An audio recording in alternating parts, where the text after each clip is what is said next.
नमस्कार, मेरो नाम चाहिँ अरुण प्रधान, मेरो घर दमोली तनहुँ। मेरो चाहिँ रिसेन्टली युनिभर्सिटी अफ वुलभरह्याम्पटनमा masters by research in cyber सेक्युरिटीमा चाहिँ भिसा लागेको छ। विथ डिपेन्डेन्ट हो मेरो चाहिँ। आज चाहिँ यो इन्टरभ्यू क्रममा चाहिँ मेरो स्पाउस चाहिँ मसँग हुनुहुन्न टेक्निकल रिजनले गर्दा। नत्र चाहिँ अब हामी चाहिँ दुईजना सँगै विथ डिपेन्डेन्ट भिसामा चाहिँ ऊ चाहिँ म चाहिँ स्टुडेन्ट भिसामा चाहिँ युके जान लागिरहेको छु मैले चाहिँ।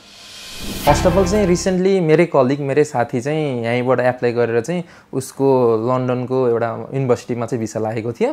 अनि उसँग चाहिँ कन्ट्याक्ट माग्दा चाहिँ फेसबुकको थ्रुबाट कम्युनिकेसन भएर चाहिँ सबै कुरा चाहिँ अनलाइनको थ्रुबाट भएको थियो हाम्रो चाहिँ। मेन चाहिँ अब त्यो साथीले चाहिँ सजेसन दिएको मलाई, उसको पनि भिसा लाग्यो, प्रोसेसहरू सजिलो हुन्छ, सबै गाइडेन्सहरू राम्रो हुन्छ, गइराख्न पर्दैन भनेकोले। टु बी अनेस्ट चाहिँ म चाहिँ कन्सल्टेन्सीमा छिरेको चाहिँ आजै हो होइन।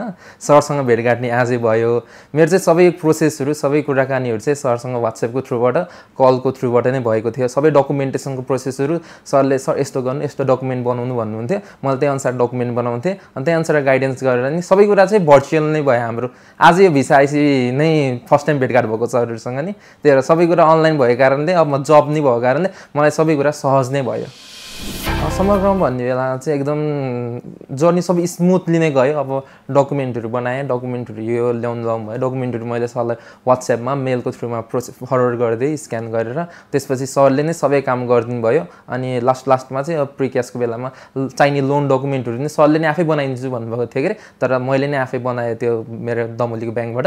त्यो कारणले गर्दा चाहिँ त्यस्तो ह्यासल त्यस्तो टेन्सन कहिले पनि भएन मलाई। अब सबै कुरा इजिली नै भयो यहाँबाट गर्दा चाहिँ मलाई सजिलो। फर्स्ट अफ अल चाहिँ अब स्टेटमेन्ट पर्पज चाहिँ अलिकति एडभान्स खालको हुनाले मागेको थियो।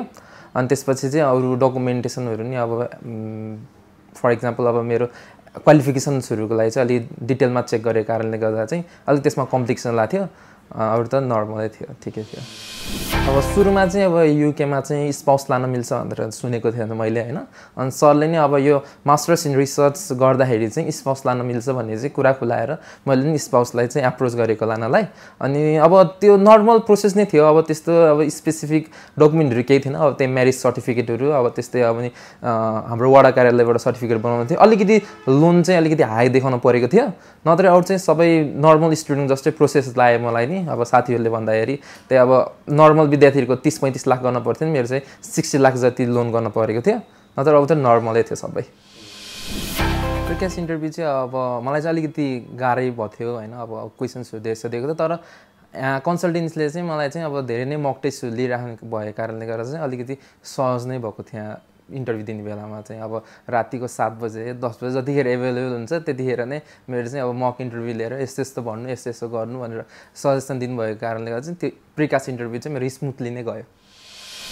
मास्टर्स इन रिसर्च चाहिँ अब एकदम बेस्ट कोर्स हुन्छ के अरे होइन। अब जो अब फर्दर एकाडेमिसियन हुन चाहन्छन्, जसको पिएचडी छ गोल चाहिँ होइन, अब उनीहरूले चाहिँ स्पाउस लाने भएको कारणले गर्दा चाहिँ अलिकति त्यहाँ स्पाउसले अब फुल टाइम काम गर्ने पाएको कारणले गर्दा अलिकति मोनिटरी नि राम्रो हुन्छ होइन। अब अलिकति रिसर्च कोर्स भएर नि अलिकति धेरै एकाडेमिक कुराहरू नै हामीले नै अब प्रिपेयर भएर नै गइराख्नुपर्छ। अब रिसर्च लेख्न पर्छ, प्रपोजलहरू थेसिस डिफेन्सहरू गर्न पर्छ होइन। त्यही कारणले चाहिँ अब तपाईँ एकदम एकाडेमिसियन हुन चाहन्छ, हजुरको फ्युचर गोल पिएचडी छ अथवा टेक्निकल फिल्डमा केही गर्न चाहनुहुन्छ भने चाहिँ तपाईँले चाहिँ यो मास्टर्स बाई रिसर्चको चाहिँ एकदम बेस्ट हुन्छ। यसमा चाहिँ अब आर्टिफिसियल इन्टेलिजेन्समा पनि एभाइलेबल छ, साइबर सेक्युरिटीमा एभाइलेबल छ, इन्टरनेसनल रिलेसनमा एभाइलेबल छ, बिजनेस म्यानेजमेन्टमा एभाइलेबल छ। त्यही कारणले गर्दा चाहिँ होल धेरै कुरालाई समातेर राखेको हुन्छ यसले चाहिँ।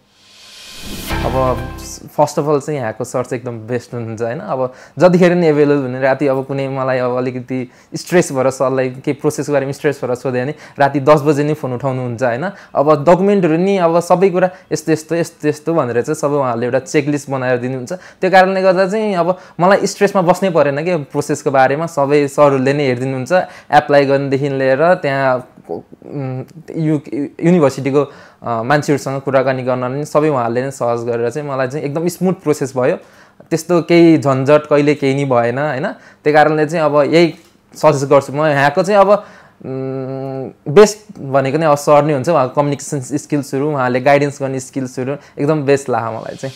अब चाहिँ म अब जो नयाँ स्टुडेन्ट्सहरू, जो प्रोस्पेक्टिभ स्टुडेन्ट्सहरू हुन्छ उहाँहरूलाई चाहिँ म वर्ल्ड रिच एजुकेसन एकदम सजेस्ट गरेर राख्छु होइन। यहाँ चाहिँ अब सरहरू नि अब यहाँको स्टाफ मेम्बर्सहरू नि एकदम बेस्ट हुन्छ, जतिखेर नि एभाइलेबल भइरहेको हुन्छ। गाइडेन्सहरू नि प्रपर गाइडेन्सहरू, डकुमेन्टेसनको प्रोसेसहरू उहाँले नै सबै गाइड गरेर राम्रोसित गरिदिन्छ। त्यो कारणले गर्दा चाहिँ अब जो स्टुडेन्ट युके जान चाहनुहुन्छ अथवा अरू देशहरू जान चाहनुहुन्छ, म चाहिँ वर्ल्ड रिच एजुकेसन एकदम सजेस्ट गर्छु बेस्ट भनेर।